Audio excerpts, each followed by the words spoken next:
4 मई को होने वाले बंगाल चुनाव के महानतीजे से ठीक पहले देश की सबसे बड़ी अदालत यानी सुप्रीम कोर्ट में एक ऐसी कानूनी महासंग्राम छिड़ा है जिसने दिल्ली से लेकर कोलकाता तक की राजनीति धड़कनें बढ़ा दी हैं। यह पूरा विवाद मतगणना की उस प्रक्रिया को लेकर था जिसे लोकतंत्र की सबसे पवित्र घड़ी माना जाता है। All India Trinamool Congress TMC ने चुनाव आयोग के उस फैसले को सुप्रीम कोर्ट में चुनौती दी थी जिसमें आयोग ने यह अनिवार्य कर दिया था कि हर काउंटिंग टेबल पर सुपरवाइजर के रूप में केवल और केवल केंद्र सरकार या केंद्रीय पीएसयू के कर्मचारी ही तैनात रहेंगे। टीएमसी का तर्क था कि इस कदम ने न केवल भेदभावपूर्ण है बल्कि राज्य सरकार के हजारों ईमानदार कर्मचारियों की निष्ठा पर एक बहुत बड़ा सवालिया निशान है। जस्टिस पीएस नरसिम्हा और जस्टिस जॉय माल्या बागची की बेंच के सामने जब यह मामला पहुंचा तो माहौल किसी फिल्मी कोर्ट रूम ड्रामे जैसा हो गया। टीएमसी की ओर से देश के दिग्गज वकील कपिल सिब्बल और कल्याण बनर्जी ने दलीलें की ऐसी झड़ी लगा दी कि चुनाव आयोग को भी सफाई देना भारी पड़ गया। सिब्बल ने कोर्ट में 4 बेहद चुभते हुए सवाल पूछे। पहला यह है कि चुनाव आयोग को अचानक बंगाल के सरकारी कर्मचारियों पर भरोसा क्यों कम हो गया है।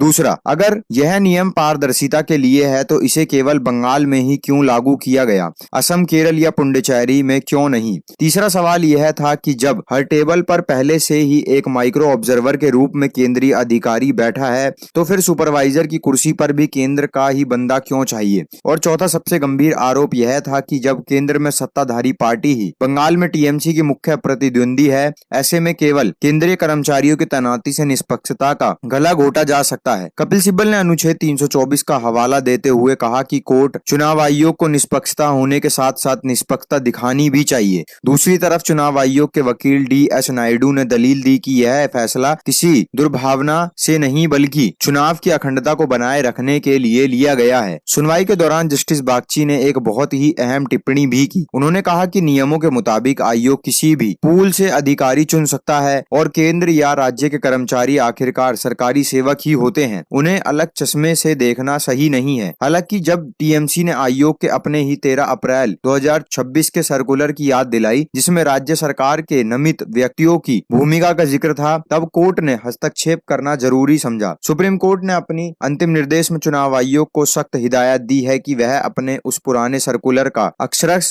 पालन सुनिश्चित करें। इसका सीधा और बड़ा मतलब यह निकला है कि 4 मई को काउंटिंग टेबल पर केवल दिल्ली वाले बाबू नहीं होंगे बल्कि राज्य और केंद्र के कर्मचारियों का भी एक संतुलित समन्वय देखा जाएगा। इसके अलावा कोर्ट ने रिटर्निंग ऑफिसर की भूमिका को सर्वोच्च बताया जो खुद राज्य कैडर का अधिकारी होता है।